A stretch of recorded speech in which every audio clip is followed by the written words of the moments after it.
Agropodnikání. Základní škola Stříbro. Na žáky ze základní školy v Gagarinově ulici ve Stříbře čekal nelehký úkol. V rámci odvětví agropodnikání se měli zaměřit na technologii pěstování listové a kořenové zeleniny. A že se úkolu zhostili opravdu zodpovědně, můžete posoudit i z následujících rozhovorů, které natočili žáci mezi sebou. Slyšeli jsme, že bychom měli jet do zemědělské firmy Zevip. No tak uvidíme tam krávy, uvidíme tam, jak jezdí s traktorama na polích, jak orají to pole. Čekám, že uvidíme prostě, jak se orá na poli traktorem a jak se starají o krávy. O co se možná budeš zajímat, jako o práci lidí, stroje, rostliny nebo o zvířata? Já se budu zajímat hlavně o ty stroje, protože stroje jsou jakoby nejzajímavější na to. No, myslím, že tam uvidíme nějaký ty pracovníky, jak tam pracují, jako v čem tam pracují, v jakém tom areálu a tak, jaký zvířata, jestli tam nějaký budou a to. Myslím si, že vydělávají třeba 4 000. No tak já myslím, že vydělávají tak 10 000. Zemědělství určitě levná záležitost není, spíš dost drahá, vzhledem tomu, kolik stojí ty stroje a tak. Kolik si myslíš, že stojí kombajn nebo traktor přibližně? Přibližně tak 2 až 10 milionů. V rámci stáže žáci navštívili společnost Zevip, ve které měli možnost získat informace z oblasti agropodnikání a seznámit se s některými profesemi. Práce zootechnika obnáší ráno, když přijdu do kravina, projdu chlív, zkontroluji zdravotníka kraviček, zdravotní stav kraviček, potom se zeptám ženské, když dojí, jestli se něco nejde, nějaký problém, no a pak starám se celý den okolo kraviček. Já teda mám střední zemědělskou školu ve Stříbře a pak jsem studoval v Českých Budějovicích vysokou školu zemědělskou. Takže v dětství, když jsem byl hodně malý, když mi bylo 7-8 let, tak jsem chtěl být lesákem, protože jsem četl knížky o lesích v přírodě a můj táta byl myslivec, tak jsem chodil do lesa, tak jsem chtěl být lesákem, no ale postupně se to přeorientovalo a zvolil jsem si povolání, jaký mám otec. Tak svoji práci dělám od roku 72 v zemědělství, takže 40 let letos na jaře. Zaměstnanců na plný úvazek je zhruba 14, včetně nás. Je tu ošetřovatel hospodářských zvířat, nebo dojič, pak je to krmič, to je ale v rámci té profese hospodářských zvířat, pak je tu traktorista, opravář, agronom, zootechnik, no a to je asi tak všechno. Tak zaměstnance máme dlouholetý, protože jsme vznikli vlastně po státním statku, takže víceméně máme zaměstnance ještě celý roky, který s náma dělají. Jako agronom je mojí povinností se starat o veškeré polnosti, které firma teda nějakým způsobem obhospodařuje.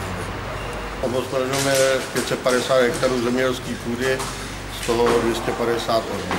Pěstujeme ozimou řepku, ozimou pšenici, kukuřici na siláž převážně. S jakými profesemi ve firmě nejvíc spolupracujete?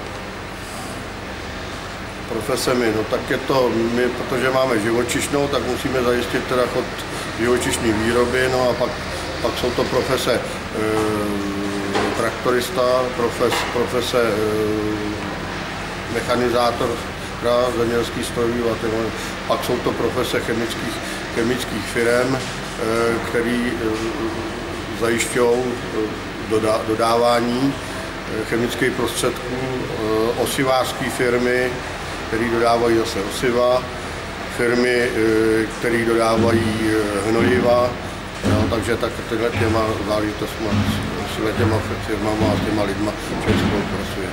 A jako správní filmaři si hned po exkurzi vyspovídali své spolužáky, aby zjistili, co si z celé stáže odnesli. Zootechnik nás provedl po kravíně, ukázal nám tu místnost, kde se dojí krávy, řekl nám, kolik tam mají kráv a jak vlastně musí pracovat a co všechno dělá. Viděli jsme tam jednu dívku, která se nám poučovala, chtěla být taky jako tím zoologem, chtěla se jako starat o ty zvířata, o ty prostě krávy, o ty látka. Jsem tady kvůli tomu, že potřebuji mít oddělanou praxi, abych mohla dál studovat.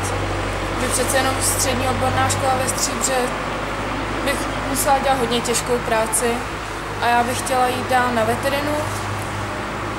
No, vybrala jsem to kvůli tomu, že mám hrozně ráda zvířata, baví mě to, tak odmala jsem chtěla dělat se zvířatama anebo s dětma. A vybrala jsem si nakonec zvířata a asi jsem si vybrala i dobře.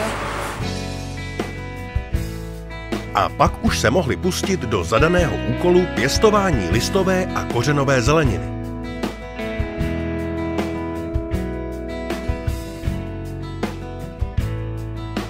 Rytí, okopávání, hnojení, to všechno byl jen začátek, bez kterého by práce v zemědělství nemohla ani existovat.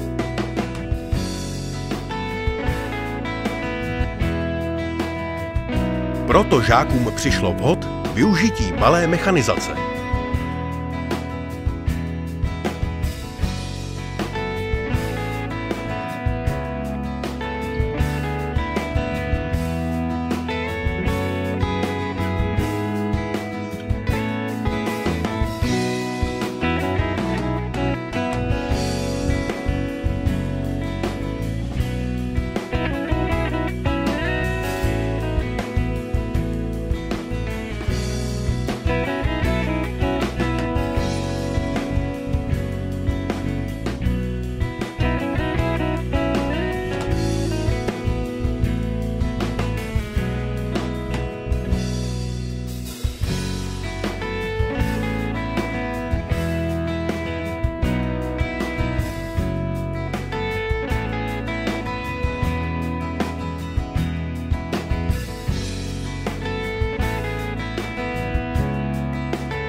Veškerá práce a námaha byla za nějaký čas odměněna pohledem na zelenající se řádky a ve výsledku sklizní výborné zeleniny.